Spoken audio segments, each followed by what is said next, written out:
Digital reimagination to me is an ability to envision and create new possibilities by blending technology, data, and human creativity.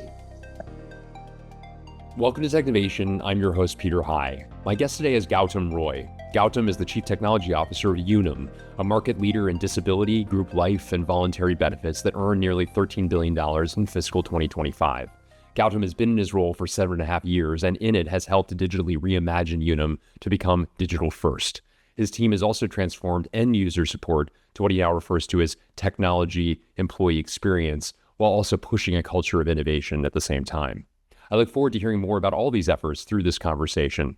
He's also a past Chief Information Officer of Wash, a leading North American provider of laundry services. Gautam, welcome to Technovation. It's great to speak with you today. Thank you, Peter. Thank you. Good to be here with you. Thank you, Gautam. Let's begin with a description of Unum's business, if you would. Describe the business that you help lead. Sure. Unum is a leading provider of employee benefits and insurance solutions focus on employee financial protection at the workplace with products like disability, life, leave management, accident at work. So we have, just by the numbers, about 10,000 plus employees worldwide, 47 million lives that we protect. Last year, we paid $8 billion in benefits, and we are really proud of the company that we work for. It's very easy to connect with the company mission. We help the working world to thrive throughout the life's moment. And we aspire to deliver value across all our stakeholders by remaining a market leader in the employee benefit space and workplace solutions. Second is for providing excellent care for our engaged employees. And third is to make a positive impact in the communities that we live and work. Well, I can certainly understand why that mission drives you and your team. Thank you for that description. Would you also describe your role as Chief Technology Officer? What's within your purview? I've been at Unum now for 7+ years, and it has been just an amazing journey from where we started to all the digital transformation, digital reimagining we have done. So I see my role as a CTO in both a strategic architect of the future and also a practical builder of for today. The responsibility is to create conditions where technology not only support business, but it's opens up new possibilities, whether it is through an AI-oriented customer service, more resilient infrastructure, or even new digital products.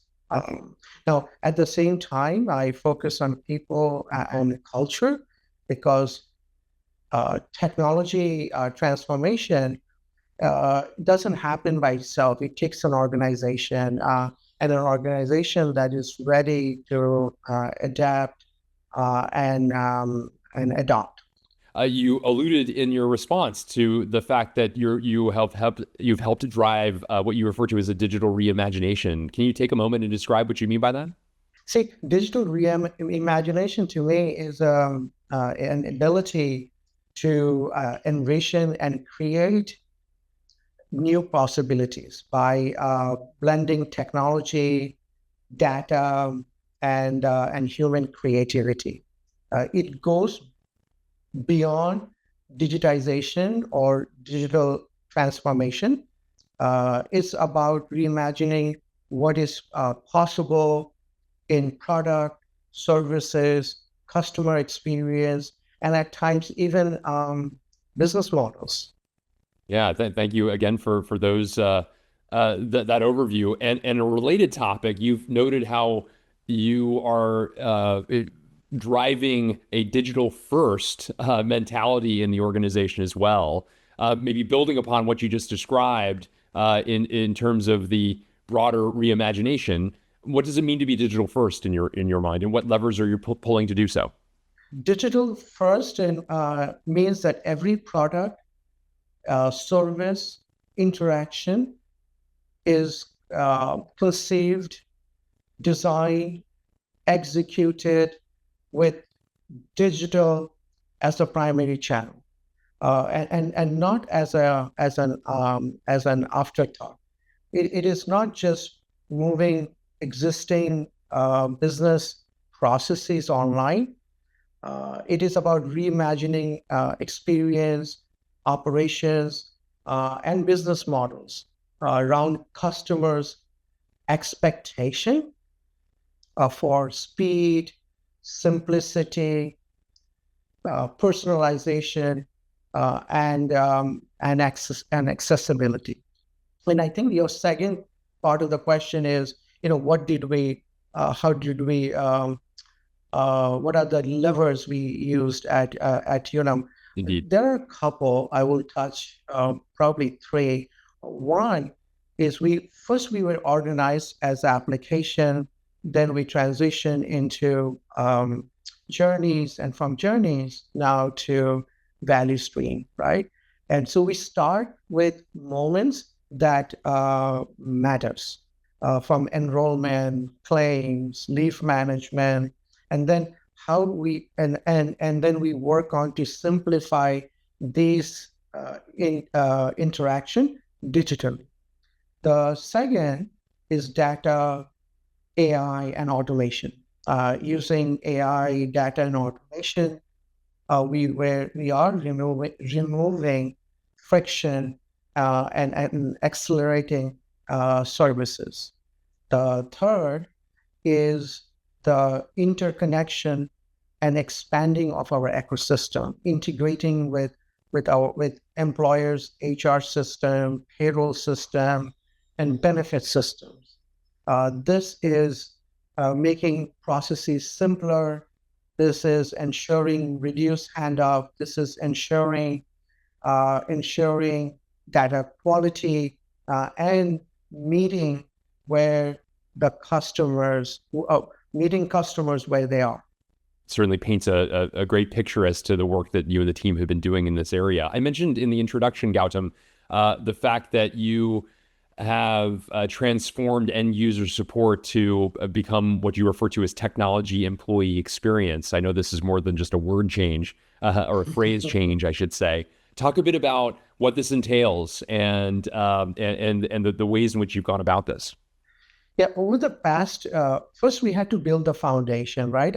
Understand the customer need, hear their feedback, and then what we deliberately we were deliberate in we moved from a traditional IT support model to a technology employee experience model, where the focus is not just fixing issues, but ensuring that we are enhancing employee experience at every technology turn point. So that was the mindset. And we approach this with a few levers. First, we went to a proactive and predictive support. So we implemented endpoint analytics, experience management softwares on our laptops, on our routers, Wi-Fi devices, switches, you name it, because we wanted to understand the experience of the employees, understand the performance of the laptop, the network connectivity, the application health, and using AI and telemetry, we are detecting issues like degraded performance or mismatched configuration, and we were solving them even before a user was logging a ticket. And this has been Wonderful. The second is the self-service. So there are several things like password reset, application reinstall, or network troubleshooting. These are happening through a guided self-service. So you will, if we see, and if we know, if we are alerted that your laptop is or your device is having a problem, a performance problem, will throw a bubble on your screen saying, hey, Peter, the network or the memory is high, or this application is consuming a lot of CPUs. Um, you can either close it, or we can log into your laptop and do some enhanced diagnostics. So that has been very helpful. The third is we have put together a digital experience platform, a framework. We have integrated Office 365, ServiceNow, Amazon Connect, and holistically connected the end-to-end end-to-end services, support, experience, and the collaboration suite. And then the last I would say is our culture, experience-centered culture.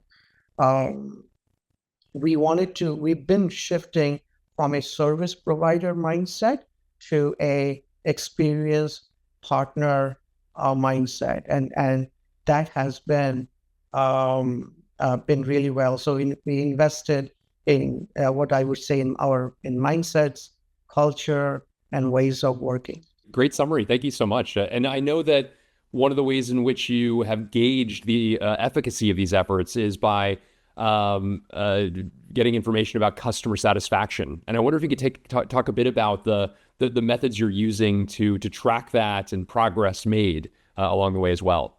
Yeah, we have made a lot of progress on CSAT, customer satisfaction.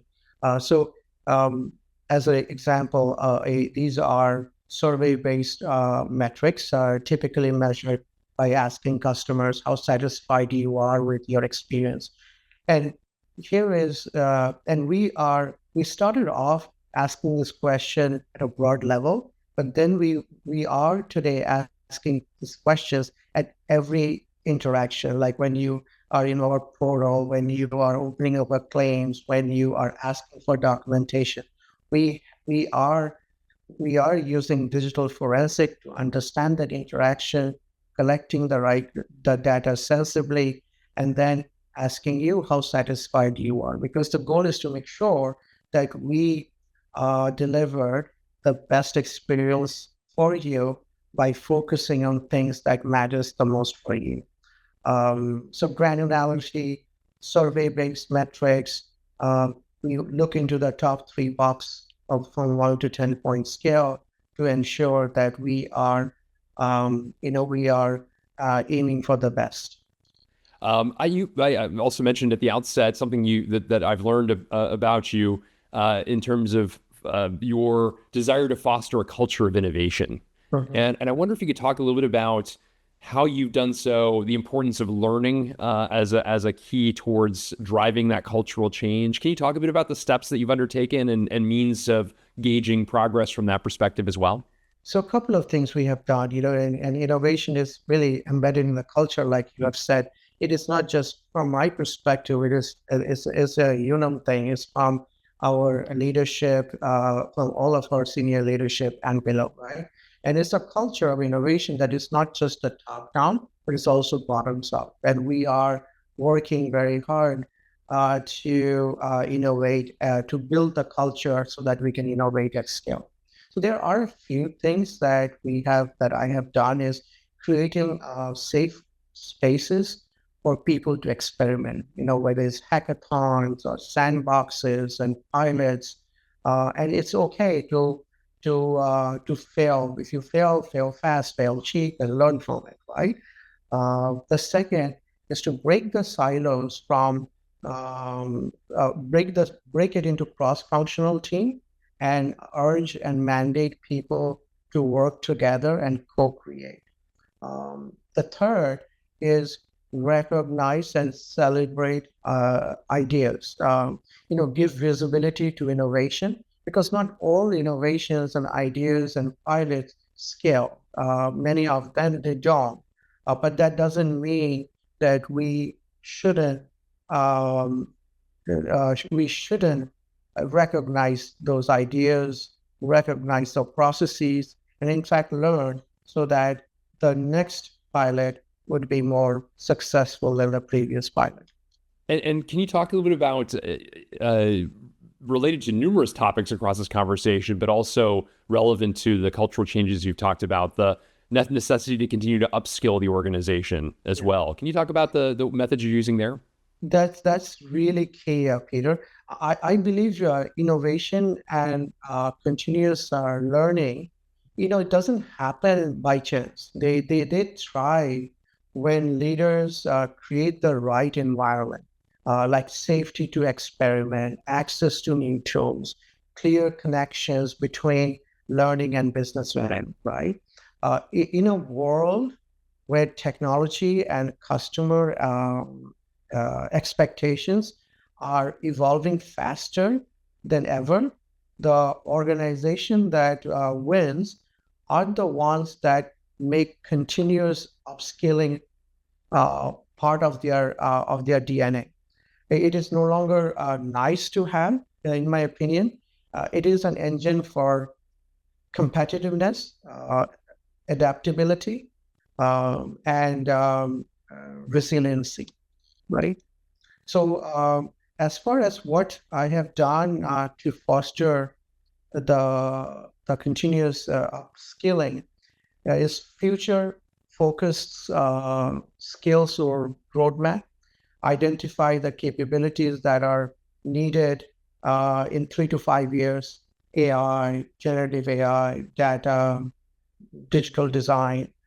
And it's very interesting because of the external press, the media, the podcast.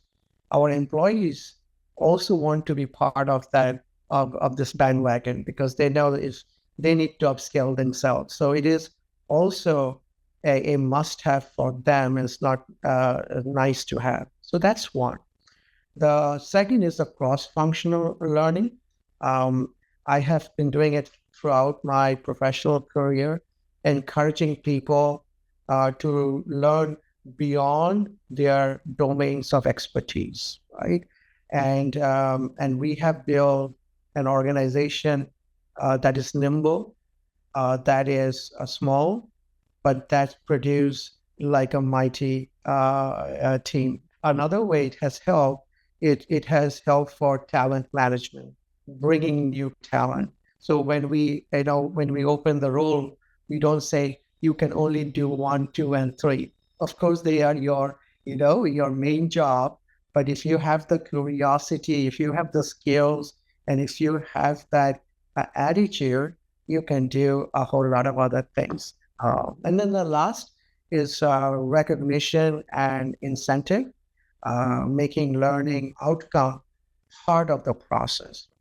Thank you, Gautam, for that overview, and very interesting. I love the fact that you include yourself in the necessity for the ongoing upskilling and kind of leading the way in many ways by or leading by example, perhaps better put.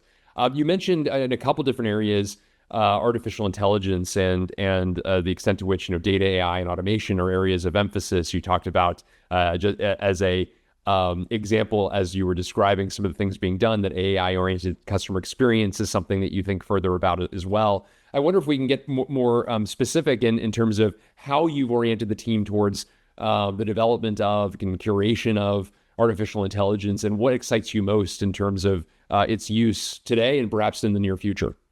At a broad stroke, there are a couple of areas where AI is not only it's not going to play its role, but is playing. So one is efficiency and automation at scale, right? It will streamline repetitive manual processes across claims and underwriting, HR, finance, and operations. This is across the industries, right? So it is not specific for either insurance or others. The second is the customer experience transformation. So it is powering proactive, personalized, 24/7 type of service. It is evolving from an intelligent co-pilot. It is evolving into intelligent co-pilot for customers and AI partners, right? And AI partners. What excites me most is where the technology, data, and human creativity would come together to unlock completely new possibilities. So AI as a co-pilot, not just as an automator, for example. Hyper personalization experiences for our customers.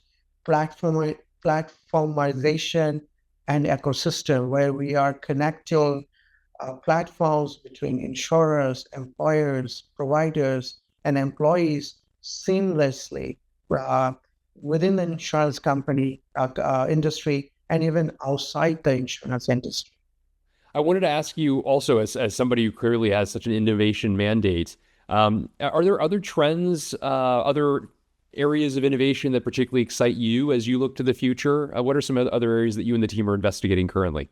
This is where we are looking into Gen AI. We are looking into agentic AI.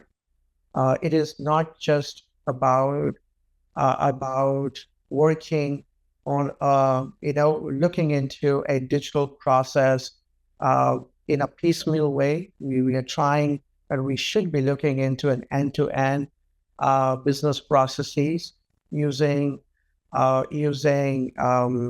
automation, using Gen AI, using agentic AI, underpinned by quality data, because that's really key in all of this, that you have to have your data infrastructure, pipeline, and quality right to provide these types of hyper automation and end-to-end hyper personalization and end-to-end automation for the customers. Um, so so those are some of the trends that's exciting to me. And then the last one, I would say, of the idea of platforms, of how we are integrating. We don't have to create every services ourselves, but what if we can quickly, economically build fit for service for our customers by understanding the catalog of services that are available externally, and then, like a conductor, pull it together and then make the best product or solutions or service for our customers. And can you talk a bit about, I was going to ask you before I let you go, anything that you've recently read, watched, and or listened to that you would recommend to peers? There is a book, I've came across a book. It's not a new one, but it's, still, is still, the learning is still very much very accurate even today. And the book is AI Advantage by Thomas Davenport. And it is a great reminder that companies that are winning the AI with AI, are not the one that are chasing shiny tools, but these are the companies that are embedding this pragmatically into their business processes. I love it because it shows bridging technology, execution goes a long way. Well, great suggestions, Gautam, and a great conversation more generally speaking. Thank you so much for sharing a bit about your tenure at Unum, some of the cultural changes that you've made, some of the innovations that have you most excited. It's been a great conversation. Thank you, Peter. It was fun being here with you.